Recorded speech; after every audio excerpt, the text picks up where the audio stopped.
여러분들 잘 아시다시피 외교 슈퍼위크 지나가고 있습니다. 그리고 미중 간의 그 신경전은 어떻게 펼쳐질지, 그리고 또 우리나라는 어떻게 대응할 수 있을지 여러 각도로 한번 이야기 나눠보도록 하겠습니다. 내일은 트럼프 대통령하고 시진핑 주석이 만나는 거, 그것 자체가 전 세계의 뭐 주목을 가장 크게 끌 빅 이벤트라고 할 수 있고요. 네. 히토류, 대두, 그다음에 펜타닐. 네. 그냥 미국이 다 불리해요. 현실적으로 이게 현실입니다. 이게 현실입니다. 중국 입장에서 이제 원하는 게 있을 거 아닙니까? 네. 중국은 뭘 원하냐면은 대만 문제 개입하지 말라거든요. 그것과 관련해 가지고 아마도 이제 미국은 하나의 중국 원칙을 저희는 늘 견지하고 있습니다. 라는 이야기를 할 겁니다. 지금 방금 속보가 들어온 걸로는 트럼프가 얘기를 했다는데, 예, 심층 인터뷰 시작하겠습니다. 안녕하십니까, 김영롱입니다. 여러분들 잘 아시다시피 외교 슈퍼위크 지나가고 있습니다. 그리고 그 메인 이벤트인 에이펙이 지금 경주에서 열리고 있는데, 이를 기점으로 각국 정상들의 주요 미팅이나 그리고 정상회담들이 이어지고 있습니다. 몇 시간 전에는 한미 정상회담도 이제 마무리가 됐고, 내일은 이제 글로벌리하게 메인 이벤트인 미중 정상회담도 앞두고 있는 상황이기 때문에 관련한 내용들 한번 짚어보면서 어떤 쟁점들이 남아있고, 또 앞으로 미중 간의 그 신경전은 어떻게 펼쳐질지, 그리고 또 우리나라는 어떻게 대응할 수 있을지 여러 각도로 한번 이야기 나눠보도록 하겠습니다. 오늘 문희정 국제정치평론가와 함께 합니다. 어서 오십시오. 네, 안녕하세요. 안녕하세요.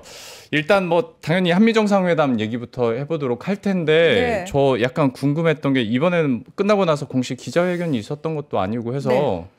내용 파악을 어떻게 하지라는 궁금증은 있었는데, 평론가님 모셨으니까 그래도 네. 될 거라 믿고 한번 여쭤보겠습니다. 이번에 한미정상회담에서 나왔었던 주요 의제들이나 주요 관전 포인트들 어떤 것들이 있었습니까? 자, 일단 그 양국 정상이 나와가지고 기자들한테 질문도 받고, 그다음에 우리 이제 관세 협상을 타결했습니다라는 발표를 바로 했으면은 네. 참 좋았을 테지만, 그쵸? 예, 우리가 간절히 원했던 그 부분은 이제 한미 정상회담 이루어지기 전부터 예상이 됐던 것처럼 네. 쉽게 타결이 되기 좀 어려운 부분들이 있었습니다. 일단 양국 정상이 공식 환영식 이후에 오찬을 겸해서 87분간 정상회담을 했다고 하고요. 일단 공개된 거는 모두 발언이에요. 네. 그런데 우리 이재명 대통령이 정말 그 외교를 잘하신다라고 느낀 부분이, 제가 항상 그 느낀 부분이 뭐냐면, 우리가 흔히 모두 발언이라고 하면 어떤 느낌이세요? 모두 발언이요? 네. 처음에 첫인사 정도 하고, 네. 서로 예의상의 인사말 정도 하고, 그렇죠. 네. 그리고 이제 구체적인 거는 좀 숨기려고 하지 않을까? 그렇죠. 라는 느낌은 많이 있습니다. 네. 우리가 흔히 봐왔던 정상회담에서의 모두 발언은 지금 말씀하신 딱 그런 내용이에요. 예. 그런데 오늘 한미 정상회담의 모두 발언은 이재명 대통령은 상당히 핵심적인 내용들을 많이 이야기를 했습니다. 네. 말 그대로 탑다운 방식에서 트럼프 대통령의 특징이 그거거든요. 실무진끼리 실컷 의논을 해놔도 트럼프 대통령이 갑자기 다른 얘기를 꺼내버리면은 맞아요. 실무진들이 당황을 하는 그런 상황들 저희가 익히 경험을 하지 않았습니까? 그래서 결론이 뒤집어지는 경우가 허다하잖아요. 맞습니다. 네. 사실 이번에 그 베트남과의 관세 협상이 딱 그랬다고 그래요. 베트남하고 실무진 사이에서는 11%로 얘기를 했다가 갑자기 트럼프 대통령이 우리 20%로 하기로 했어 라고 발표를 해버려가지고 네네. 베트남에서 이게 무슨 일이냐 이러고 난리가 났었거든요. 예. 투자 금액에 대해서도 다른 나라들도 마찬가지 상황이었죠. 그런데 네. 이재명 대통령께서 이제 그 부분을 워낙 잘 알아가지고 트럼프 대통령한테 직접적으로 이야기를 해야 되겠다. 왜? 이게 실무진 차원에서 이야기를 하면 그 실무진이 미국 쪽에서 누구냐에 따라서 네. 이야기가 왜곡돼서 들어갈 수도 있고요. 전달이 안 될 수도 있다라는 걸 너무 잘 파악을 하신 것 같아요. 네. 그래서 우리 실무진들로부터 이 부분은 꼭 트럼프 대통령한테 직접적으로 얘기를 해 주십시오라는 얘기를 들은 부분들이 있었던 것 같습니다. 그중에 하나가 뭐였냐면은 저도 좀 놀랐는데 핵 잠수함, 핵 연료에 대한 이야기를 했어요. 네. 사실 모두 발언에서 나올 만한 얘기는 아니었는데 맞아요. 이 얘기를 꺼내면서 혹시 지난번에 오해하신 것 같은데 저희가 핵 잠수함, 핵무기를 탑재한 잠수함을 만들겠다는 것이 아니라 핵 연료가 필요하다라는 얘기를 하셨습니다. 그 얘기를 하면서 이 필요성을 굉장히 전략적인 근거를 대야 되잖아요. 네. 우리가 디젤 잠수함으로는 중국이라든지 북한의 잠수함을 추적하는데 한계가 있다 아시다시피. 그래서 핵 추진 연료가 들어간 추진 잠수함이 필요하다. 당신 여기서 중국 견제하고 싶어하고 봉쇄하고 싶어하지 않느냐. 그거 해주면 우리가 앞장서서 하겠다라고 툭 띄운 겁니다. 네네. 그리고 거기에 더해가지고 우라늄 농축이라든지 핵 처리 후 연료 그 부분과 관련해서도 일본은 사실 그 부분을 풀어줬거든요. 마음대로 농축할 수 있도록. 네. 근데 우리는 그걸 안 풀어준 상태거든요. 예. 그 부분에 대한 이야기도 했습니다. 그걸 네. 좀 해달라라고 얘기를 했고요. 그리고 한반도 평화와 관련해 가지고 사실 계속해서 트럼프 대통령의 가장 큰 관심은 우리나라를 방문할 때 내가 김정은 위원장을 만나고 싶다였거든요. 그쵸. 근데 이제 북한 측에서 확답이 오지 않은 부분과 관련해서도 대통령께서 계속해서 김정은 위원장을 만나고 싶어 한다는 얘기를 해주신 것만으로도 이 한반도에 평화의 온기가 이렇게 샘솟았다라고 네. 얘기를 하면서 너무 감사하다. 앞으로도 계속 이 부분과 관련해서 좀 애를 써주시라라고 이야기를 합니다. 저 그 워딩 듣고 네, 첫 번째로는 깜짝 놀랐고 네. 두 번째 든 감정은 이분 회사 생활했으면 진짜 잘했겠다. 네, 그 생각도 했었거든요. 근데 회사 생활 하시면서 느끼는 게 뭐냐면, 근데 말만 번지르르 하면은 미움받잖아요. 그렇죠. 근데 실력이 같이 갖춰지면은 와, 그러게. 에이스야. 우리 회사에 없어서는 안 될 인재야라는 얘기를 듣잖아요. 예. 저는 사실 개인적으로 회사 생활을 잘 못하는 스타일이었기 때문에 이재명 대통령의 그 어떤 정말 실용 중심의 외교 능력이 엄청 탁월하다라는 생각을 했고요. 트럼프 대통령도 처음에는 약간 확답을 하지 않으면서 피해가면서도 본인이 하고 싶은 얘기를 했어요. 조선업과 관련된 협력하고 싶다라고 얘기를 했고, 김정은 위원장과 이번에는 시간이 맞지 않았지만 네. 계속해서 내가 그 부분을 신경을 쓰겠다라고 이야기를 했고요. 이재명 대통령이 사실 모두 발언에서 그 표현도 썼거든요. 한국이 휴전 중이다라고 이야기를 했어요. 네. 그러니까 트럼프 대통령도 그걸 받아가지고 한국이 아직 전쟁 중이라는 사실을 잘 알고 있다. 그래서 그 문제를 해결하기 위해서 방법을 찾을 거다라고 얘기를 했는데, 사실 요거는 문재인 정부 시절부터 저희가 간절히 원했던 종전선언과 관련된 부분이라고 할 수 있거든요. 네네. 구체적으로 종전선언이라는 단어가 나오진 않았지만 트럼프 대통령 입장에서도 우리가 무엇을 원하는지 알고 있다라고 응답을 해준 거라고 보시면 될 것 같아요. 그래서 네. 뭐 구체적으로 실질적으로 회담에서 어떤 얘기가 나왔는지 아직은 모르지만 적어도 모두 발언에서는 우리가 원하는 바를 충분히 전달을 했고요. 미국에서 해줄 수 있는 부분, 원하는 부분을 또 이야기를 한 것 같다라는 생각이 듭니다. 그러니까 핵연료 잠수함과 관련해서는 진짜 오해 사기 딱 쉬운 그런 소재이기도 한데, 일단 그거 오해하지 말아라. 너네한테도 좋은 거 아니냐. 그렇죠. 이렇게 얘기를 하는 모습이었고, 그리고 저희가 뭐 농담 삼아 얘기하긴 했습니다만은 엄청 또 트럼프 대통령을 이렇게 띄워줬잖아요. 그럼요. 왜냐하면 트럼프 대통령은 일단 그렇게 해줘야 됩니다. 네. 제일 원하는 게 이제 피스메이커 그 부분인데, 뭐 9개월밖에 이제 취임한 지 안 됐는데 8개의 전쟁을 이거는 사실 트럼프 대통령이 노벨 평화상에 대한 간절한 마음을 표현하면서 본인이 했단 말이에요. 예. 아니 취임 8개월 만에 8개의 전쟁을 해결한 사람이 누가 있느냐, 나밖에 더 있지 않느냐. 그러니까 노벨 평화상은 나한테 줘야 된다라고 얘기를 했는데, 트럼프 대통령은 사실 다른 사람들이 그 이야기를 해주길 간절히 원하거든요. 그러겠죠. 예. 그러니까 상대가 원하는 말이 무엇인지를 정확히 알고 그것을 해주는 것이 정상 외교에 있어서는 사실은 가장 현명한 방법이고 가장 지름길입니다.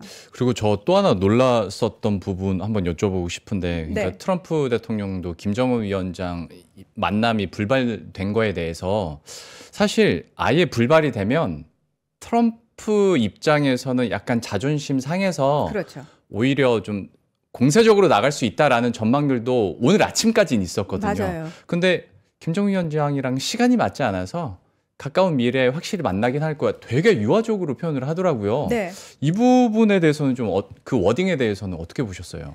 그 트럼프 대통령이 왜 이렇게 유화적이지라는 거에 놀라셨다고 하셨잖아요. 네네. 그럼 혹시 이유가 뭐지라는 생각 이렇게 감이 잡히시던가요? 저는 그 트럼프를 이해하기는 이미 몇 년 전에 포기해서요. 야, 왜 갑자기 이렇게 유화적으로 말하지? 라는 네. 생각만 했었습니다. 자, 트럼프 대통령은 본인이 마음에 안 들거나 내가 이 사람을 압박해가지고 무언가를 얻어낼 수 있겠다라는 판단이 서면은 막말도 하고 욕설도 합니다. 그렇죠. 그렇죠? 네. 근데 잘 보시면은 김정은 위원장에 대해서 2018년에 유엔 총회에서 연설하실 때는 뭐라고 얘기했죠? 로켓맨. 꼬마 그렇죠. 로켓맨이라고 네. 하면서 쳤어요. 그리고 2018년, 2019년 두 번의 북미 정상회담을 거치면서 그 뒤로도 본인이 대통령 자리에서 내려와서도 단 한 번도 김정은 위원장에 대해서는 욕을 한 적이 없습니다. 직접적으로 비난을 한 적이 없습니다. 예. 네, 이 이유가 뭐겠느냐?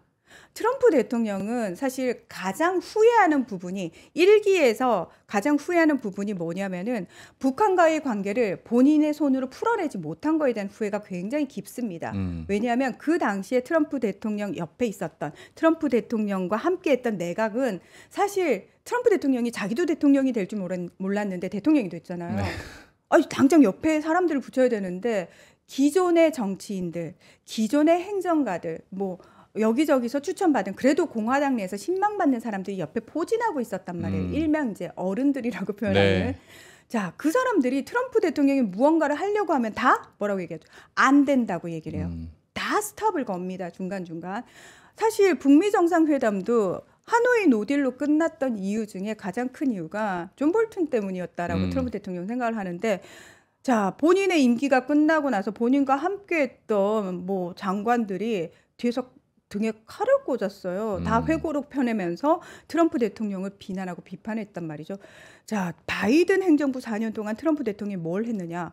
와신 상담을 하면서 본인의 사람들로 꾸리기 시작했어요. 싱크탱크를 만들고 내가 다시 재임에 성공을 하면, 재선에 성공을 하면 내 주변에 내 말을 잘 들어줄 사람으로 내각을 꾸려야지 이러고 이미 리스트업을 쫙 해놓은 상태였단 말이죠. 그리고 2기가 짜잔 하고 출범을 했어요. 자, 그렇게 되면은 본인이 가장 그 회한으로 남았던 북한 문제에 있어서 2기에서는 제일 먼저 저는 여기에 핵심을 둘 거라고 생각을 했어요. 그래서 대선 때부터 내가 김정은은 이랑 친하다, 잘 안다, 김정은을 내가 만날 거다, 그 누구도 아닌 나만이 만나서 이야기할 수 있다라는 얘기를 계속 해왔던 거거든요. 예. 자, 트럼프 대통령은 여전히 본인이 내년도 노벨 평화상을 받을 욕심이 있습니다. 자, 일단 내년도 노벨 평화상 후보 추천은 내년 1월 말이 맞을거든요. 그러면 예. 자, 그 전까지 성과가 나와야 돼요. 네. 근데 본인이 8개의 전쟁을 해결했다고 얘기를 하는데, 자, 가자지구 이집트까지 날아가지고 본인이 서명까지 했어요. 자, 전쟁 끝났어요 했는데 지금 뭘 하죠? 다시 시작됐어요. 네. 얼른 루비오 국무장관 튀어가고 중동 특사 튀어가가지고 왜 이래 휴전은 계속되는 겁니다라고 우격다짐을 하고 있어요. 자, 네. 그다음 자, 가자 휴전됐으니까 이제 러시아 우크라이나 제가 휴전시킬게요 했는데 푸틴 대통령이 삑다선을 탑니다. 그렇죠. 안 되겠구나. 자, 그러면 올해 안에 가장 큰 성과는 뭐다? 북한인 거예요. 그래서 북한에 대한 미련을 버리지 않았기 때문에 내가 이번엔 시간이 안 맞았지만 반드시 조만간 만난다라는 여지를 남겨둔 거고요. 북한 측에서도 트럼프 대통령을 향해서는 직접적인 비난을 한 적이 없거든요. 이건 뭐냐면은 트럼프 대통령과 다시 협상을 할 의지가 있다라는 걸 계속 흘려주는 겁니다. 네. 다만 트럼프 1기 때의 북한과 지금의 북한은 상황이 달라졌습니다. 그렇죠. 1기 때는 트럼프 대통령을 어떻게든 붙잡아야 되는 상황이지만 지금은 러시아하고 엄청나게 밀착이 되고 중국하고도 관계가 풀리고 있는 상황이거든요. 네. 그때만큼 시급하지 않고 절박하지 않습니다. 그리고 하노이 노딜 이후에 크게 되었지 않습니까? 그 체제 그게- 다시 공고히 하는데도 시간 좀 걸렸고. 그게 핵심이었어요. 네. 사실 이번에 트럼프 대통령과 시진핑 주석의 정상회담도 어렵게 딱 그 합의가 된 이유가 뭐냐면 시진핑이라든지 김정은, 푸틴 같은 독재 정권의 지도자들의 특징이에요. 트럼프 대통령은 우리끼리 만나서 탑다운으로 딱 결정해서 밑에 쫙 내려보냅시다. 이게 되지만 네. 독재자들은 내가 빈손으로 돌아왔을 때 내부 체제부터 시작해가지고 받을 타격이 엄청나단 말이에요. 김정은 위원장이 그걸 받았잖아요. 그렇죠. 예. 그렇기 때문에 트럼프 대통령하고 얘기하기 좋다. 근데 일기 때하고 상황도 달라졌고 그때 노딜로 내가 받은 치명상이 굉장히 컸다. 거기에 대한 트라우마가 있다는 거예요. 선물 보따리가 웬만해서는 내가 꿈쩍도 안 할 것이다. 라는 얘기를 계속해서 하고 있고 아마 트럼프 대통령 측에서 북한 제재를 풀어준다는 얘기까지 했었거든요. 네. 우리가 제재라는 카드를 가지고 있어라는 얘기까지 한 거는 북한이 사실 제재 풀어주길 간절히 원하고 있기 때문에 그 부분까지도 내가 어떻게 해줄 수 있어라는 얘기를 했는데 충분치 않았다. 선물 보따리가. 그래서 트럼프 대통령이 아마 돌아가서 야 선물 보따리 다시 풀고 다시 담아. 그래서 내가 다시 보따리 들고 온다. 이 생각을 가졌을 가능성이 크다는 거죠. 그래서 약간 모양새 빠지는 걸 면하기 위해서 바로 오늘 아침 무슨 얘기 나왔죠? 아유 그날 백악관에서 그런 얘기했죠. 할로윈 우리 저기 행사가 있어서 우리 트럼프 대통령이 그 행사에 또 참석을 하셔야 돼서 빨리 오셔야 되거든요. 예, 이런 알리바이를 만들어줬죠. 참 그러니까 처음에는 지금 미중 간에 이런 빅딜은 있기 힘들지 않을까? 그렇다면 뭔가는 들고 가야 되는데 그 뭔가가 북한과의 만남이지 않을까라는 예견들도 없지는 않았었는데 네. 일단 북한과의 만남은 불발됐지만 트럼프가 이걸 유화적으로 워딩을 하면서 못 만나더라도 그렇게 막 냉각되는 분위기는 아니고 그 필요에 의해서 어쩌다 보니까 김정은 위원장의 몸값은 더 높아진 느낌도 없지 않아 그렇죠. 있습니다. 더 높아졌죠. 네. 그리고 트럼프 대통령 입장에서는 북한이 굉장히 노벨 평화상의 어떤 욕망도 있지만 예. 또 다른 부분이 북한이 가지고 있는 경제적 잠재력입니다. 이거는 트럼프 대통령 일기 때도 얘기했고 트럼프 대통령이 취임 초기에 그 얘기를 했거든요. 내가 북한에 콘도 지을 거야 라는 얘기 했었거든요. 네네. 콘도라는 표현을 썼거든요. 이건 뭐냐면은 북한에 실질적으로 트럼프 일가가 가진 사업과도 연결을 시키고 싶어 한다라는 겁니다. 일기 때는 사실 영국이 먼저 갈 것이냐, 네. 교황이 먼저 갈 것이냐, 트럼프가 먼저 갈 것이냐. 사실 이 3파전이었거든요. 예. 근데 이게 무산되면서 아무도 못 갔잖아요. 네. 트럼프 대통령 입장에서는 이번에는 교황도 아니고 영국도 아닌 내가 먼저 갈 것이다. 그리고 트럼프 2기 때 유독 트럼프 일가의 사업이 어마무시하게 적극성을 띠면서 성장을 하고 있습니다. 트럼프 대통령이 방문하는 국가를 트럼프 대통령의 장남과 차남이 먼저 방문합니다. 네. 그리고 트럼프 일가와의 사업 얘기가 쫙 된 다음에 트럼프 대통령이 정상 방문을 하죠. 지금 그 패턴 계속 이어지고 있습니다. 북한에도 트럼프 대통령이 그 야욕을 가지고 있고 또 하나가 히토리입니다. 그렇죠. 네, 북한의 히토류 매장량이 엄청나다고 얘기를 하고 있잖아요. 그래서 트럼프 대통령은 어쨌든 중국으로부터 히토류 의존도를 줄이고 싶어 하기 때문에 여기저기서 히토류 계속 찾고 있거든요. 예. 그래서 보는 나라마다 히토류 있어요? 히토류 채굴할 수 있어요? 있다고. 그러면 바로 뭐죠? 협력 문서 체결. 맞아요. 이걸 하고 있단 말이에요. 네. 그 상황에서 북한이 가장 큰 매력적인 나라라고 할 수 있는 거죠. 그래서 트럼프 대통령 입장에서는 절대 포기할 수 없습니다. 그리고 아까 그 얘기를 했어요. 미중 간의 빅딜이 없으면 북한 얘기하셨는데 네. 지금 미중 간의 실무 협상 차원에서 어느 정도 미국이 원하는 거 얻었어요. 사전에 얻었기 때문에 그래 북한이 살짝 안 되더라도 미중 간의 빅딜을 내가 성과로 가져갈 수 있어라는 판단이 선 거죠. 참 이게 용어가 적당할지 모르겠습니다만 아다리가 딱딱딱 맞습니다. 맞다 보니까 이렇게 된 거군요. 그리고 결국은 명분 싸움이잖아요. 이름 붙이기 나름이잖아요. 네, 트럼프 대통령 입장에서는 본인이 진 싸움도 내가 이겼어라고 얘기하는 그렇죠. 사람이잖아요. 네. 미중 간 내가 시 주석을 만나가지고 여러분이 고민하던 거 내가 다 해결했습니다. 기업인들 히토류 수출 통제 풀어준다잖아요. 대두 농민들 내가 다시 중국한테 대두 수입하라고 했어요. 한대요. 자, 펜타닐. 원료 수출 안 하기로 시 주석이 나한테 약속해줬어요. 그 세 가지 크게 들고 가면은 끝나는 거거든요. 맞죠. 알겠습니다. 이게 원래 외교라는 게 원래 다 연결이 돼 있는 거지만 저도 어떻게 하다 보니까 우리나라와 그다음에 미국 간의 정상회담으로 질문이 시작됐지만 한번 북한과 중국까지 쫙 훑긴 했습니다. 다 그리고 가죠. 그 소재들도 다 설명을 해주셨으니 그걸 필두로 해서 제가 더 질문을 드리긴 할 텐데 네. 다시 이제 우리나라와 이제 미국과의 협상과 관련해서 약간 여전히 좀 해결이 안 된 게 결국에는 이제 관세랄지 아니면 3,500억 달러 그렇죠. 투자와 관련된 거거든요. 이거는 오히려 에이펙 정상회담이 가까워질수록 미국 쪽에서는 꼭 이제 합의가 될 것처럼 좀 분위기를 몰아갔는데 우리 입장에서는 여전히 어떤 경제적인 합리성 계속 강조를 하면서 이건 좀 시간이 그렇죠. 걸릴 것 같다라는 스탠스였거든요. 이 부분에 대해서는 어떻게 좀 합의점을 찾을 수 있긴 한 걸까요? 좀 어떻게 전망하십니까? 자, 이게 이제 관세, 상호 관세 15%로 합의를 하면서 3,500억 달러. 이제 우리 정부가 뭐 직접적으로 지불하는 것도 있지만 보증의 형태로 많이 들어가는 거였거든요. 자, 그런데 미국 측에서는 트럼프 대통령이 계속 뭐라고 얘기를 하냐면 선불로 주기로 했어라고 이야기를 하고 있잖아요. 그래서 우리 정부 측에서 다시 이야기를 합니다. 이제 우리가 현금으로 지불할 수 있는 금액은 5% 수준 내외다. 그리고 나머지 기업들이 투자를 하겠다고 하면 우리는 보증할 생각이 있다라고 얘기를 하면서 실질적으로 뭐 10년에 나눠가지고 내겠다 또는 8년간 분산 투자를 하겠다. 일단은 트럼프 대통령 임기 다음은 우리가 이제 어떻게 될지에 대해서는 뭐 그때 가서 봐야 되는 문제고 거기 시간을 좀 끌면 되는 문제거든요. 그래서 그 부분과 관련해서는 어떻게든 트럼프 대통령 입장에서는 본인이 지지자들을 향해서 계속 큰 소리를 빵빵 쳐왔던 부분들이 있잖아요. 그래서 그걸 계속 관철을 시키려고 하는 거고 우리 입장에서는 그건 절대 안 된다.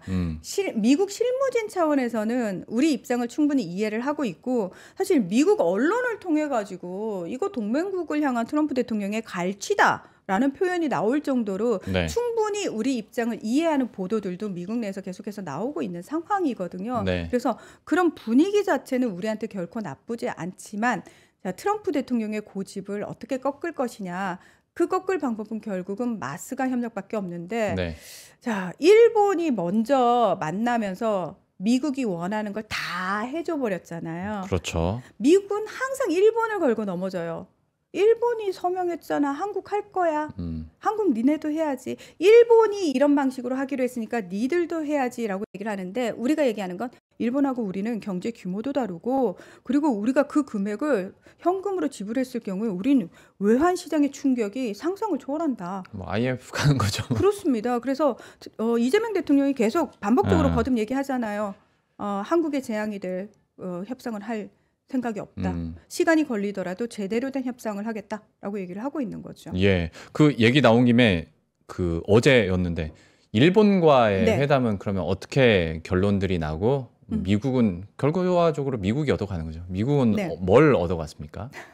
미국이 많은 걸 얻어갔죠. 사실은 자, 일본은 5,500억 달러를 투자하기로 했잖아요. 이것과 관련해 가지고 나중에 이렇게 내용을 까보니까 물론 그 직접 협상을 담당했던 경제재생상은 아니야 우리는 현금으로 1, 2%만 하기로 했어라고 얘기를 하는데 미국 측의 주장은 뭐냐면은 이거 우리가 원하면 45일 안에 일본이 현금을 지불을 하고 투자처라든지 투자 방식 이거는 우리가 결정하는 거예요. 트럼프 대통령이 결정을 합니다. 그리고 만약에 이게 일본이 이제 빌린 돈, 보증의 형태로 들어올 경우에는 원금을 갚을 때까지는 이익이 나면 50대 50으로 일본과 미국이 나누지만 원금을 다 갚고 나면은 90% 이득은 미국이, 10%는 일본이 가져가는 거야 라고 얘기를 하니까 일본 언론이 처음에는 서명했다고 하니까 아 서명 잘했어 이러다가 내용을 보고는 이런 서명을 왜 했냐.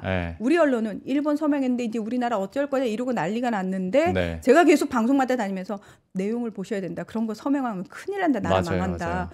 일본은 무제한 통화 스와프도 체결이 돼 있을 뿐만 아니라 여기는 기축통화국이잖아요. 그리고 아니, 그렇기도 하고 이게 딱 평론가님께서 앞에 서두에 말씀하셨던 대통령이 직접 말 안 하고 실무진끼리 협의 봐가지고 뒤에서 피보는 딱 그런 경우였잖아요. 맞습니다. 근데 그거에 대해서 다카이치 신임 총리가 본인은 자민당 분명히 총재 선거에 나와서는 이거 불공정한 합의다. 재협상을 해야 된다라고 얘기를 했거든요. 그래서 이랬는데 바로 저희는 그 합의 내용을 성실하게 이행하겠습니다라는 합의 각서에 서명을 했고요. 네. 네. 또 하나 각서에 서명한 게 뭐냐면 히토류와 관련된 공급 확보에 관한 문서에 서명을 했어요. 자, 요게 뭐와 관련된 거냐면은 트럼프 대통령이 히토류를 찾아서 제가 지금 헤매고 있다고 네. 말씀드렸잖아요. 지난 그 20일에 호주하고 6개월 내에 4조 3천억 원 투자해가지고 호주 광산에서 히토류 우리 캐냅시다. 예. 요 얘기를 했잖아요.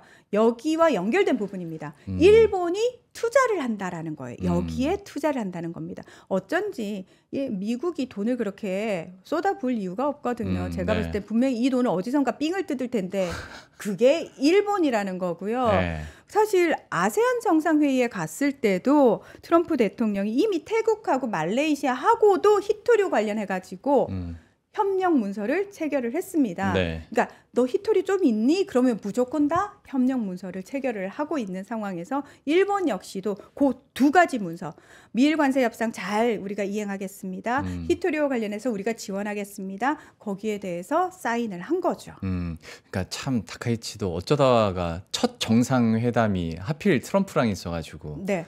뭔가 노하우를 더 발휘할 수도 있지 않았을까라는 생각도 드는데 잘 아니요. 안 돼. 네. 다카이치는 기본적으로 외교에 대한 경험이 일천합니다. 없습니다. 그러니까요. 예. 그래서 사실은 다카이치가 총리가 되기 전에 일본 언론들을 통해 가지고 사설에서 굉장히 많이 나왔던 게 외교를 못하는데 얜 외교 경험이 없는데 일본 외교 괜찮을까? 우려하는 기사들이 이미 엄청나게 많이 나왔었거든요. 네네. 아니나 다를까 다카이치는 아베 신조 전 총리, 그러니까 본인 별명이 여자 아베잖아요. 네. 나는 그냥 아베 총리를 따라가는 게 제일 안전하겠다라는 생각을 한 것 같아요. 트럼프 대통령하고 만나가지고 아베 얘기부터 시작을 했다고 하잖아요. 그거 외에는 없는 거죠. 본인이 가진 건 없습니다. 네. 그럼 뭐 골프 클럽 들어주고 그래야 되죠, 뭐. 예, 황금 골프공도 주고. 예, 트럼프 대통령이 황금을 워낙 좋아하니까요. 알겠습니다. 네. 일본은 일본 알아서 잘 하시길 바라겠고 우리는 우리 또 국익을 위해서 계속 협상을 이어가고 있는 그런 분위기인데. 저 그 얘기도 좀 해야 될 것 같아요. 우리 대통령이 일단 무궁화 대훈장을 줬잖아요. 예, 네. 예, 뭐 미국 대통령으로는 처음이다. 트럼프 대통령은 처음이라는 단어를 너무 좋아해요. 왜냐하면 트럼프 대통령 1기 때 트럼프의 국정 핵심 이슈는 뭐였냐면 No 오바마, not 오바마였어요. 그렇죠. 오바마 대통령이 했던 모든 걸 다 뒤집는데 혈안이 돼 있었어요. 예. 노벨 평화상과 관련해서도 그 얘기하죠. 내가 이름을 오바마로 바꾸면 나한테 줄 거니? 아, 오바마는 미국을 망치는 일밖에 안 했는데 왜 오바마한테는 주니? 나한테는 왜 안 주니? 막 이렇게 얘기할 정도로 네. 오바마를 굉장히 잘근잘근 씻고 희대의 자기의 어떤 라이벌로 생각하는 사람인데 오바마 때 망신을 크게 당했잖아요. 예, 만찬에서.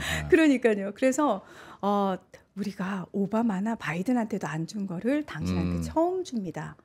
그래서 트럼프 대통령이 일단 입이 귀에 걸렸고요. 또 하나, 저는 이 천마총 금관 모조품을 드렸잖아요.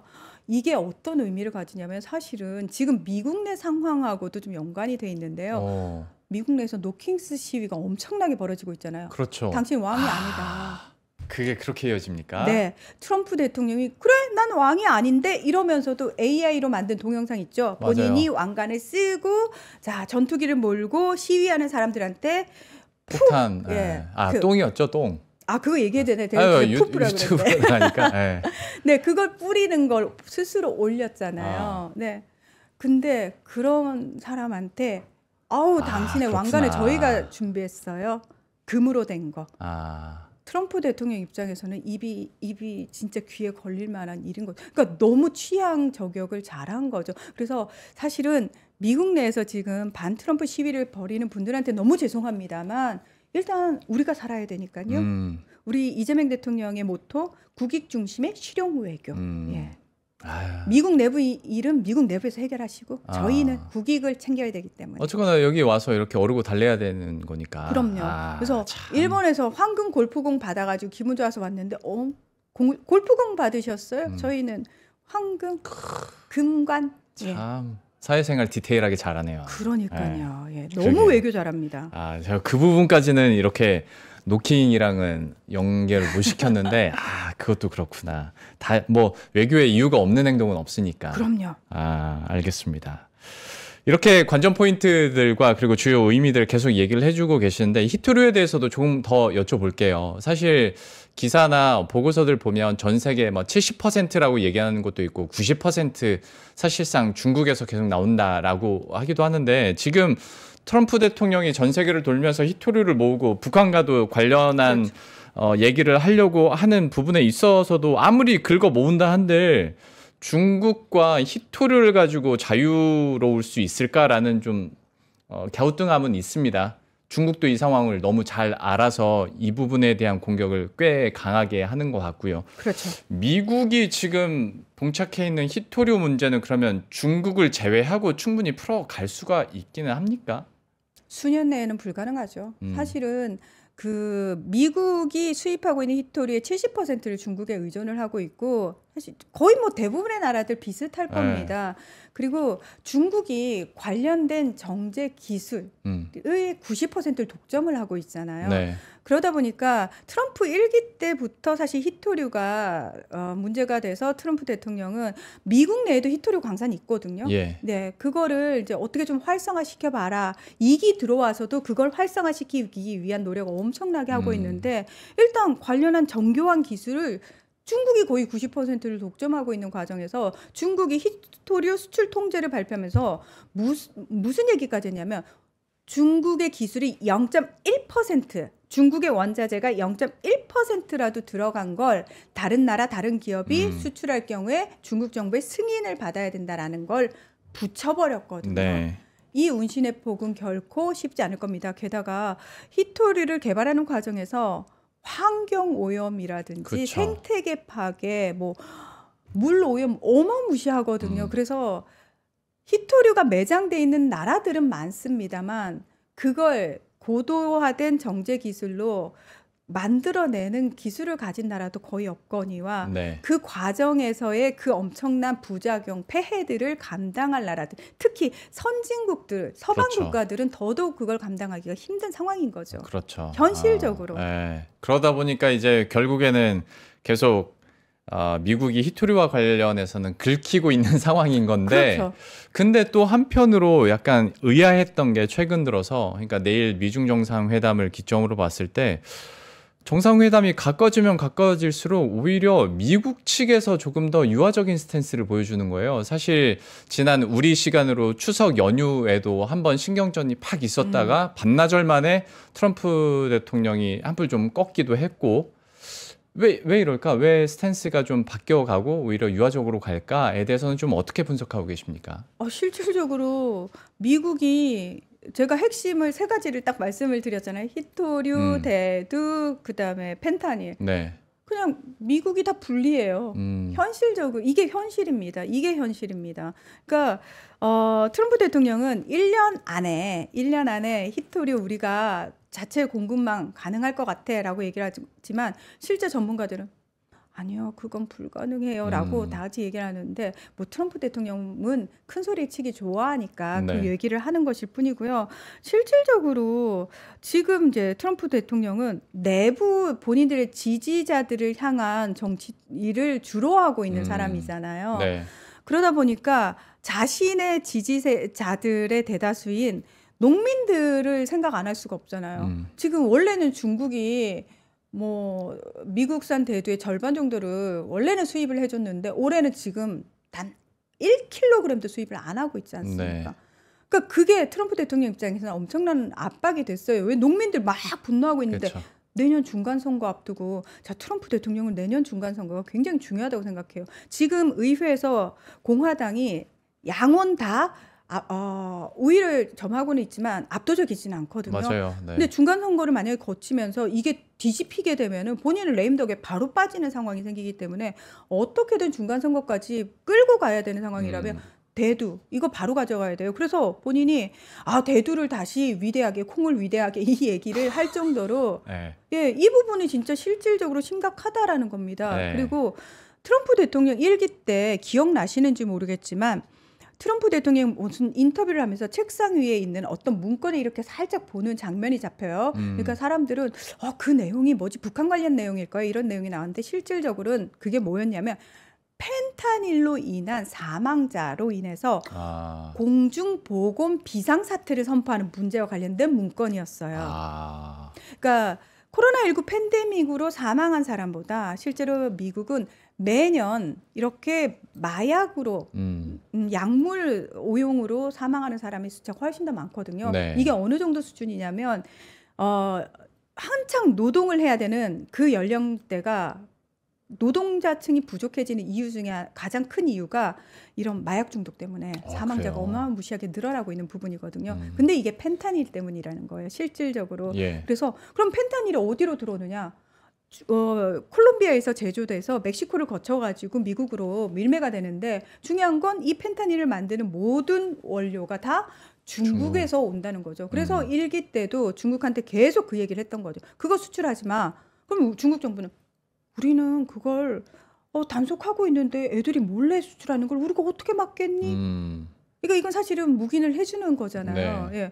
그러지 말고 너네 내부에서 마약 중독자들을 어떻게 개선하는 캠페인을 해봐라고 얘기하거나 또는 아니면 그 콜롬비아한테 마약을 못 만들게 하거나 또는 멕시코 카르텔한테 너네 쪽으로 밀매를 못하게 하거나 우리만 이렇게 드자비 하지 마라고 중국이 배를 내밀었었거든요. 예. 근데 여전히 그 문제가 상당히 심각하다는 겁니다. 아, 1년에 10만 명 이상 마약 때문에 사망하고 있거든요. 아, 그러다 보니까 이제 여러분들도 뉴스에서 계속 보는 결국 히토류, 펜타닐 그리고 대두 얘기들이 계속 나오는 거고.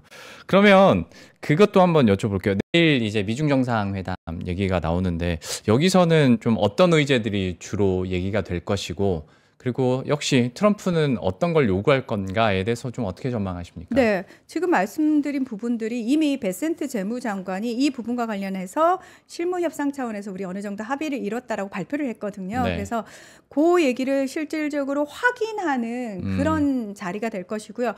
중국 입장에서 이제 원하는 게 있을 거 아닙니까? 네. 중국은 뭘 원하냐면은 대만 문제 개입하지 말라거든요.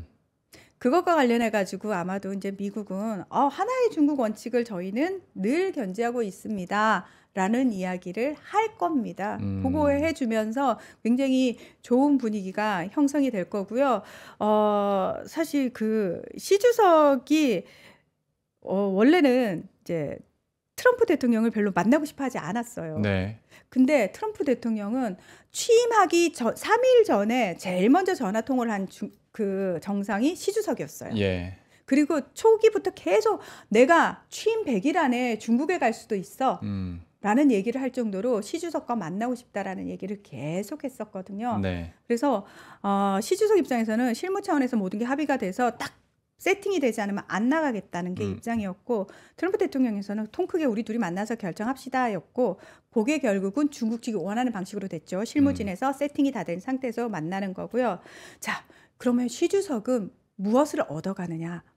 시 주석 입장에서는 지금 중국하고 미국의 입장이 완전히 바뀌었다는 거 혹시 아시겠나요? 네, 맞아요. 네. 아니, 벌써 스탠스나 워딩 자체도 다르고 네. 그리고 뭐 입지로 봤을 때도 앞에서 그 얘기는 해주셨지만 내년에 트럼프는 중간 선거가 있는데 시 주석은 오히려 사중전에 맞추고 나서 더 공고해진 그런 맞습니다. 상황인 것 같아요. 시 주석이 이 사중전회를 통해 가지고 원래 시 주석 이전에는 10년 단위로 바뀌었잖아요. 네. 근데 3년임 하면서 이 사람 장기 집권하는 거 아니야? 그래서 사중전회에서 사실은 기간상 봤을 때 한 2년 정도 다음 공산당 당대회가 남아 있는데 후계자가 만약 나올 거면 지금쯤 나와가지고 후계자 수업을 그러니까 중요 자리를 거치면서 받아야 되는데 사중전회에서 후계자 얘기가 1도 없었습니다. 네. 무슨 얘기 나왔냐면 시 주석을 중심으로 더 일치 단결해야 된다라는 얘기가 나왔거든요. 예. 아, 이분 가시겠구나. 끝까지 가시겠구나. 자, 그러면 시 주석은 이제 내부 단속 탁탁 했어요. 이제 나와가지고 뭘 하느냐.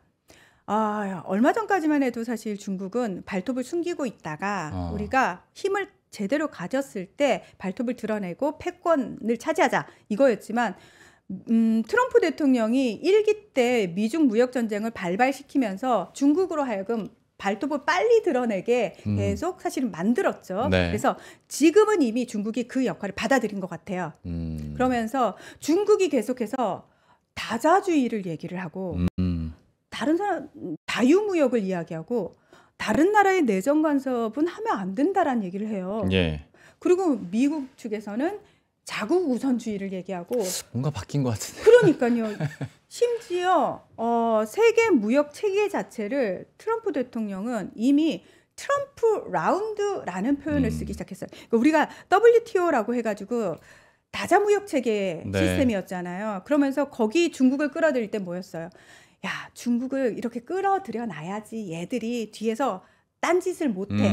국제사회로 일단 끌고 나와야 돼. 하면서 WTO 안에 중국을 발들여 놨잖아요. 맞아요. 네. 근데 지금은 트럼프 대통령이 야, WTO 때려쳐. 그런 게 그거 미국 다 좀먹는 일이야. 맞아요. 우리 뒤통수 쳤잖아, 니들. 이러면서 우리는 그거 인정 안 해. 라면서 자, 지금부터 새로운 세계가 열렸습니다. 트럼프 라운드라는 표현을 쓰기 시작했거든요. 내가 새로운 체계를 만들겠다.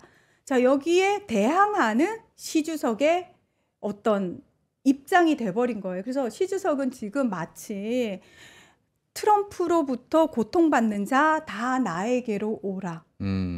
반 트럼프 연대의 우두머리가, 그러니까 본인 되려고 된 게 아니고, 예, 지금 그 입지에 딱 가 있는 거예요. 이제 문제는 뭐냐면 우리 이제 에이펙이 열리고 있는 우리나라에서 이재명 대통령의 역할이 여기서 이제 굉장히 중요하게 드러나는 부분이 있는데요. 많은 사람들은 그래 지금 전 세계를 시진핑과 트럼프가 양분하고 있으면서 각 국가들한테 야 어디 설 거야? 어느 그렇죠. 편에 설 거야? 이걸 강요하고 있다라고 받아들이잖아요. 예. 절대 그렇지 않습니다. 코로나19 팬데믹 기간을 거치면서 각국이 다 문을 걸어 잠그는 과정에서 유일하게 경제 성장을 한 대표적인 나라가 한국밖에 없습니다. 네. 자, 그 과정을 사실은 겪으면서 많은 국가들이 와, 강대국도 자기네들 급해지니까 바로 자국 우선주의로 돌아서네 배신감을 느낀 거잖아요. 그러면서 소위 말해서 글로벌 사우스, 중진국, 개발도상국에 있는 그 스탠스의 나라들이 힘을 합치고 연대하는 이런 분위기가 형성이 됐거든요. 근데 핵심은 뭐냐면 근데 이 나라들이 더 이상 예전처럼 미국이 우리가 이걸 해줄 테니까 우리한테 붙어. 중국이 1대1례를 통해 가지고 우리가 돈 싸게 빌려주고 인프라 개발해줄게 우리한테 붙어. 이 양쪽 다 부질없다. 양쪽 다 폐해가 크다라는 걸 이미 경험을 한 상황에서 이 양쪽 어디로도 스탠스를 취하지 않으려고 하는 상황에서 네. 그 양쪽으로부터 지친 자들 저희에게 오십시오. 저희에게는 첨단 기술 플러스 역량 플러스 문화의 힘 플러스 협력할 의지가 있습니다. 그게 어디? 대한민국. 그리고 이재명 대통령인 거예요. 지금 이번 에이펙에서 AI와 관련된 얘기가 사실 중심에 들어가 있거든요. 그렇죠. AI 이제 보시면 아시겠지만 경제 부분에 있어서도 AI가 굉장히 핵심 의제잖아요. 네. 근데 이 AI라는 게 잘못 만들어지면은 자국 중심적으로 만들어지는데 이 AI의 어떤 강대국이라고 할 수 있는 미국과 중국이 순자국 중심으로 만들어 놨어요. 그러면 사실 AI 기술은 한두 푼 들어가는 것도 아니고 1, 2년에서도 되는 게 아니기 때문에 중간에 있는 나라들은 엄두를 못 내는 거예요. 그러면 중국을 선택할 것이냐? 미국을 선택을 할 것이냐? 기로에 서 있단 말이에요. 네. 근데 이재명 대통령이 9월에 있었던 유엔 총회에 가가지고 이제 의장국으로서 이제 안보리 의장국으로서 회의를 주재하면서 그때 AI와 관련된 얘기를 했어요. AI와 이걸 제대로 잘 사용하면은 굉장히 우리 인류에게 도움이 되지만 이게 잘못 사용됐을 경우에 우리 지구촌 전체가 엄청난 재앙을 맞을 수 있다. 네. 그래서 그 시작을 또는 그 규범을 한국이 앞서서 만들어 가고자 하니까 우리와 함께 하자라고 먼저 손을 내밀었거든요. 네. 자, 그거의 연결선상에 있습니다. 에이펙에서 인공지능 관련된 이야기를 우리 한국이 우린 기술도 가지고 있을 뿐만 아니라 미국과 중국처럼 어느 한쪽에 치우치면서 선택의 어떤 기로에 서게 만들지 않겠다. 우리는 연대, 협력, 그 연결할 수 있는 힘을 우리가 가지고 있으니 우리는 다 손 내밀어 주겠다라고 얘기를 하고 있는 거거든요. 예. 아시아 태평양 경제 협력체잖아요. 이게 처음에 출범할 때 말 그대로 자유무역하고 다자무역을 해야지 우리가 번영할 수 있다라는 의도로 만들어진 건데 정작 미국이 거기서 미국 우선주의, 미국 중심의 무역할 거야, 트럼프 라운드 할 거야라는 상황 속에서 아닙니다. 역시 연대하고 자유무역을 해야지만 서로가 번영할 수 있다라는 그 원칙을 지켜나가겠습니다라는 얘기를 정말 믿음직스럽게 하고 있는 나라가 대한민국이라는 겁니다. 참 짧은 시간 동안에 G2 국가 내 1기에서 뭐 고래 싸움에 새우등 터지는 형국이었다면 지금은 제3의 선택지를 너무 잘 깔아놓은 그렇죠. 그런 상황인 것 같고, 지금 방금 속보가 들어온 걸로는 트럼프가 얘기를 했다는데 한국과의 무역 합의 타결했다. 그러니까 그리고 결론 마무리 단계에 도달했다라고 얘기를 하긴 했는데, 또 이게 구체적으로 어떤 내용일지는 내용을 봐야죠. 두고 봐야겠죠. 그리고 조건들이 우리가 만족할 만한 조건들이 담겨 있는지는 봐야겠습니다만은, 어쨌거나 이거는 또 정규장 외 시간에서도 관련된 종목들의 좀 움직임도 커질 것 같고, 일단 그렇습니다. 이거는 뭐 자세한 내용들 나오면 저희가 계속 뉴스는 팔로우업 하는 걸로 하겠고, 근데 또 한편으로 미국과 중국 간의 이런 약간은 좀 달라진, 그리고 제3의 선택지에 대해서 얘기를 해주셨는데, 미국은 여전히 중국을 좀 압박을 하기 위해서 노력을 할 테고, 그중 하나가 뭐 러시아 에너지 수입하지 말라는 등. 그렇죠. 그러니까 근데 사실 지금 생각해 보면 북중러는 서로 경제적인 이득이나 자기 필요 때문에서라도 굉장히 지금 관계가 돈독해진 사이잖아요. 네.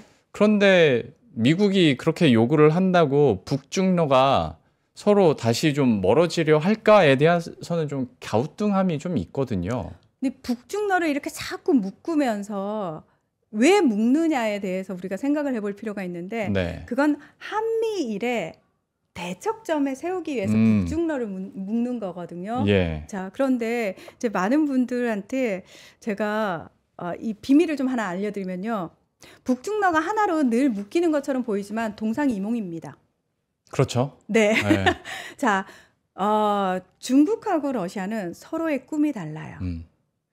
러시아는 그 소련 시절의 강대국 그 위치를 그리워하면서 다시 거기로 올라가기 위한 꿈을 꾸고 있는 거고요. 네. 중국은 러시아와 사실 가까워질래야 가까워질 수 없습니다. 필요에 의해서, 우크라이나 전쟁이라는 그 특수한 상황에 의해서 지금 러시아가 서방 기업들 다 쫓아낸 상황에서 그 비어진 경제의 어떤 자리를 중국에 의존하고 있는 상황이거든요. 근데 러시아 입장에서도 위안화하고 루블화로 서로 교역을 했단 말이에요. 네. 위안화 비중이 너무 높아진 거예요.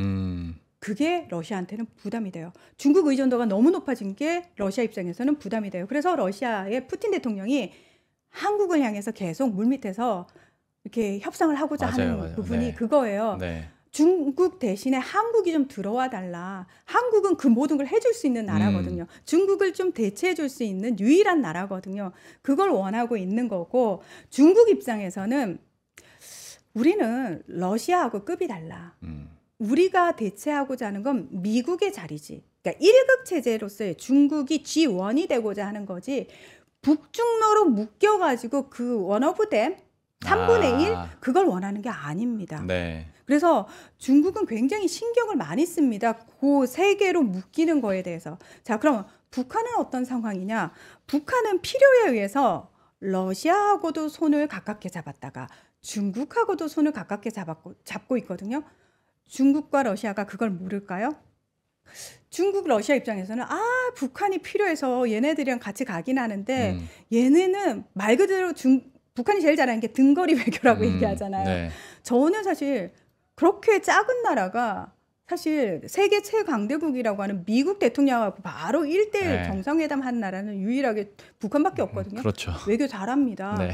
러시아 손바닥 위에 놓고 중국 손바닥 위에 놓고 심지어 미국까지 놓고 지금 계속 저기 뭐 주실 건데요. 일단 선물 보따리 제가 확인 좀 한 다음에 할게요. 이 상황이거든요. 중국, 러시아 입장에서는 북한이 얄미우면서도 버릴 수 없는 그런 상황인 거죠. 네. 그래서 이 북중러가 하나로 묶이고 있지만 그 묶이는 건 사실 우리 언론이 계속 그렇게 묶으려고 하는 것일 뿐 실제로는 그들 서로는 그렇게 묶이는 걸 서로 별로 좋아하지 않는다.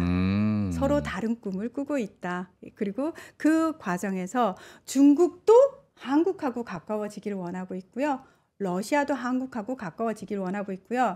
북한은 그럼 한국하고 가까워지는 걸 싫어하느냐? 아닙니다.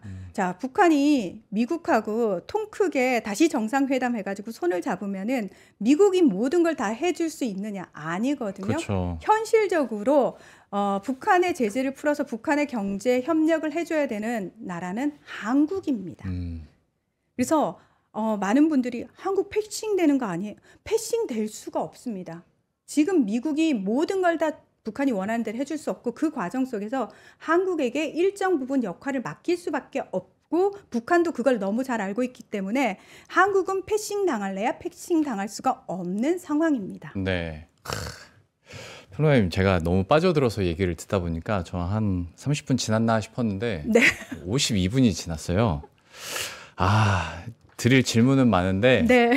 나머지 질문들은 다음에 기회가 되면 다시 모시고 하는 걸로 하고 마무리는 어쨌거나 이제 에이펙 큰 행사를 지나가고 있고 내일 대규모 이벤트가 있으니 앞에서도 어느 정도 관련된 내용을 제가 질문 드리긴 했습니다만은 앞으로 미중 간의 관세 전쟁이나 이런 신경전은 어떤 양상으로 펼쳐지고 또 우리 입장에서 그리고 투자자 입장에서는 어떻게 좀 관전 포인트를 두고 바라봐야 되는지 좀 그 얘기를 한번 해보도록 할 텐데 일단 내일의 이벤트는 어떤 거 관전 포인트로 평론가님께서는 보고 계십니까? 내일은 트럼프 대통령하고 시진핑 주석이 만나는 거. 그것 자체가 전 세계의 뭐 주목을 가장 크게 끌 빅 이벤트라고 할 수 있고요. 네. 저는 그게 사실 한국에서 그게 이루어진다라는 게 더 의미가 있다라고 생각하는 게 뭐냐면은 사실은 중국 입장에서도 그게 빅 이벤트거든요. 네. 중국에서 하고 싶지 않았겠어요? 뭐 그럴 수 있죠. 트럼프 대통령도 그 빅 이벤트를 미국에서 하고 싶지 않았겠어요? 예. 근데 양쪽 다 그 욕심을 부리다 보니까 결국은 중간에 있는 한국이라는 장소가 채택이 된 거예요. 네. 자, 거기서 사실 한국은 미국하고도 중국하고도 어느 쪽에 치우치지 않고 양쪽을 어떤 의미에서는 잘 조율할 수 있을 뿐만 아니라 양쪽으로부터 많은 걸 얻어내고 또 협력할 수 있는 유일한 나라거든요. 그래서 그 부분을 보시면 되겠지만 앞으로도 사실 미중이 뭐 이제 다 협상이 타결됐으니까 정상이 만나서 악수했으니까 아무런 문제 없을 겁니다. 아니요. 계속 삐걱 될 겁니다. 왜냐하면 단순히 미국하고 중국이 직접적으로 맞닿은 문제 이외에 미국이 손을 뗀 사이에 중국이 영향력을 확장한 지역들이 상당히 많거든요. 예. 대표적인 곳이 어디냐면 중남미입니다. 지금 트럼프 대통령이 맞아요. 베네수엘라하고 콜롬비아 치고 있잖아요. 엄청 때리고 있죠. 네, 그건 뭘 의미하냐면은 다시 예전에 미국이 우리의 뒷마당 중남미 우리 마음대로 좌지우지할 수 있었던 것 여기서의 경제 이득은 모두 다 미국 거. 이 상황으로 가져가고 싶어 하는 거예요. 네. 미국은 사실 이제 중남미에서 핑크 타이드라고 해가지고 진보 좌파 물결이 휩쓸고 간 사이에 굉장히 반미 감정이 고조되면서 중국 러시아와 많이 밀착을 했거든요. 특히 경제적인 부분은 중국이 상당히 많이 들어가 있는 상황이거든요. 그래서 미국은 아마 트럼프 대통령 있는 동안은 직접적으로 중국을 뭐 타격을 한다거나 이게 아니더라도 중국의 영향력이 미쳐 있는 곳들마다 가가지고 그 중국의 영향력을 견제하기 위해서 계속 외교적으로 문제를 일으킬 가능성이 크다라는 걸 좀 염두에 두시면 좋을 것 같습니다. 그러니까 한편으로 보면 이제 미국도 그렇고 중국도 그렇고 서로의 체제 유지나 그런 정치적인 힘을 위해서라도 지금 뭐 깔끔하게 딜을 성사시키는 것보다는 미세하게 계속 네, 예. 힘겨루기를 하게 되겠죠. 그러게요. 네. 예, 그러지 않을까라는 생각. 그러면서 이제 자기 지지 세력을 키우면서 트럼프는 트럼프대로 중간선거 준비를 할 테고, 시진핑은 자기 체제에서 공고히 할 테고, 네. 뭐 하는 거죠. 그러니까 트럼프 대통령이 굉장히 이제 미국에서 왜 트럼프 대통령이 반대하는 시위를 노킹 시위라고 하냐면 예. 왕이 없다라고 얘기하냐면 트럼프 대통령이 어떤 왕에 대한 어떤 열망을 가지고 있는 것처럼 보이잖아요. 네. 이거는 제가 봤을 때 일기 때 기인한 걸로 보이는데 자기가 소위 푸틴, 시진핑, 김정은 독재자들을 만나봤잖아요. 네. 너무 좋아 보이는 거예요. 왜냐하면 독재자가 한마디 결정을 하면 일사불란하게 촥 움직이잖아요. 아, 그건 그렇죠. 네. 근데 미국은 대통령이 결정을 했어요. 네. 트럼프 대통령이 본인이 결정을 했는데 실무진에서 이건 안 되고 저건 안 되고 의회에서도 반대하고. 근데 그게 민주주의 국가는 너무 당연한 네. 거잖아요. 트럼프 대통령 입장에서는 이게 굉장히 우리의 경쟁력을 떨어뜨리는 일이다. 네. 그래서 본인 중심으로 권력을 이렇게 일원화시켜가지고 내 한마디에 일사불란하게 움직이는 미국. 그게 미국을 위해서 이득이 되겠다라고 본인 나름대로 판단을 한 것 같습니다. 그러나 민주주의 국가인 미국 국민들이 들으면 경악할 얘기인 거죠. 알겠습니다. 에이펙, 한미 그리고 미중 얘기들 어떻게 하다가 다 했고 제 공식적인 질문은 끝났습니다. 58분에 종료하면 되는데 1분이 제가 일부러 남겨둔 건데 제일 쓸데없는 지금 상황과 전혀 상관없는 얘기. 그래도 평론가님이시고 제가 문희정 평론가님을 다시 못 만날 수도 있겠다라는 생각이 들어서 질문 드리는 건데 트럼프는 그러면 삼선합니까? 뭐 방도는 있다고 미국에서 얘기 나온다는데 어떻게 전망하세요? 네, 본인이 일단은 저는 트럼프 대통령의 플랜 A는 3선. 플랜 A가 3선이에요? 네. 자, 플랜 B는 다른 사람을 대통령으로 세우고 본인이 부통령으로 나와서 그래야겠죠. 대통령이 거리 상태가 되면은 부통령이 대통령을 맡는 거니까요. 옛날 러시아처럼 약간 뭐 그렇게 하겠다. 자, 플랜 C는 트럼프 가문의 정치 가문화. 그것도 원래 바라는 거잖아요. 케네디처럼. 그게 트럼프 대통령이 1기 때는 이방카라고 해서 딸이 전면에 나섰거든요. 왜냐하면 그냥 트럼프 대통령이 제일 좋아하는 딸이에요. 그런데 2기를 준비하면서 선거에서부터 이방카가 보이지 않습니다. 자기 아들인 장남이 계속해서 앞서 나가고 그다음에 JD 벤스 부통령도 장남이 아빠 이 사람 부통령 하는 게 나을 것 같아요. 이렇게 해서 추천을 했다라고 얘기하잖아요. 그리고 지금 실세는 장남이라고 얘기를 하잖아요. 이게 뭘 의미하느냐. 본인이 혹시라도 대통령이 되지 못하더라도 아들을 뭐 다음이 아니더라도 그 다음. 그래서 계속해서 그 세력을 끌고 가려는. 중요한 건 일단 공화당은 지금 트럼프 정당이 돼버렸어요. 그리고 소위 말하는 마가 세력이라고 하는 그 세력을 트럼프 대통령이 가장 많은 지분을 가지고 끌고 가고 있는 건 맞습니다. 그걸 효과적으로 본인이 계속 끌고 가거나 본인의 아들에게 고스란히 물려주려 할 가능성이 있다라는 겁니다. 알겠습니다. 플랜 C까지. 지극히 제가 개인적으로 궁금해서 한번 여쭤본 거고 시간이 많이 지나서 평론가님과는 여기서 마무리 짓도록 하겠습니다. 오늘 얘기해 주신 내용들 잘 귀담아 들으면서 내일 이벤트도 한번 기다려 보도록 하겠습니다. 지금까지 문희정 국제정치평론가와 함께했습니다. 오늘 말씀 고맙습니다. 네, 고맙습니다.